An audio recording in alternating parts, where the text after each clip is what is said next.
श्री राम का दिव्य जन्म और बाल्यकाल। बालकांड। त्रेता युग की बात है।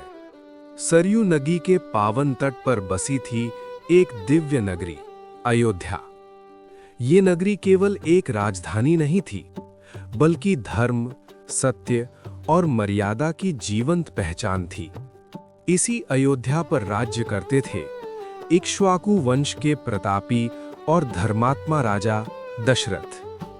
प्रजा सुखी थी, राज्य समृद्ध था, पर राजा के हृदय में एक गहन पीड़ा थी। वंश को आगे बढ़ाने वाला कोई पुत्र नहीं था। राजा दशरथ की 3 रानियां थीं, माता कौशल्या, माता कैकेयी और माता सुमित्रा।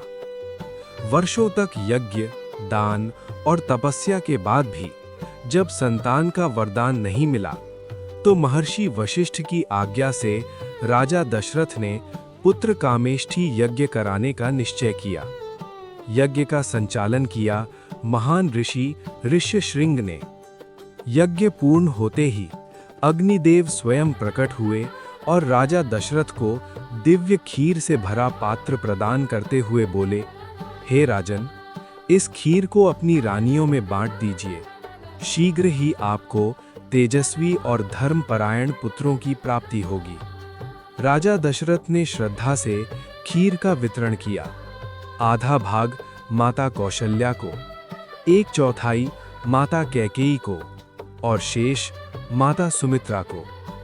कुछ समय बाद चैत्र मास की नवमी तिथि, पुनर्वसु नक्षत्र, कर्क लग्न और शुभ घड़ी में माता कौशल्या ने श्री राम को जन्म दिया।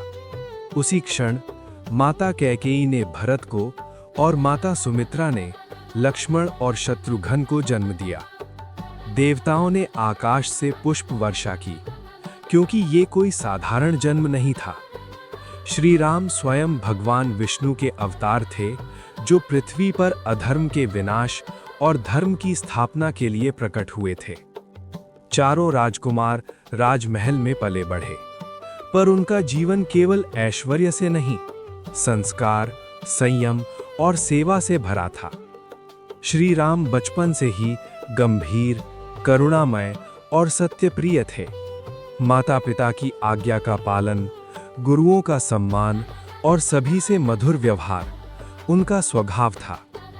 लक्ष्मण हर क्षण श्री राम की सेवा में तत्पर, भरत त्याग और प्रेम की जीवंत मूर्ति, और शत्रुघ्न विनम्र, आज्ञाकारी और शांत स्वभाव के। चारों भाइयों की शिक्षा का दायित्व महर्षि वशिष्ठ को सौंपा गया। वेद, शास्त्र, नीति, राजधर्म और धनुर्विद्या, सभी में श्री राम अद्भुत थे, पर कभी अहंकार नहीं किया। श्री राम कहते थे कि बल का उपयोग केवल धर्म की रक्षा के लिए होना चाहिए। इसी समय महर्षि विश्वामित्र अयोध्या पधारे। उनके यज्ञों में राक्षस विघ्न डालते थे।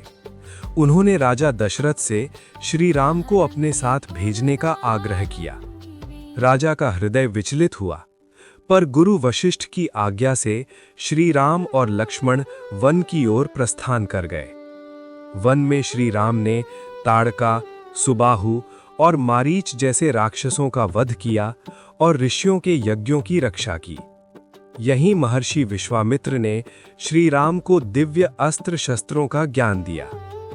बाल्यावस्था में ही श्री राम का पराक्रम, उनकी मर्यादा और उनका धर्म प्रेम संपूर्ण जगत में प्रकट होने लगा। इसी के साथ बालकांड समाप्त होता है, जहां श्री राम का दिव्य जन्म, आदर्श बाल्यकाल और धर्म की प्रथम स्थापना हमें जीवन का मार्ग दिखाती है।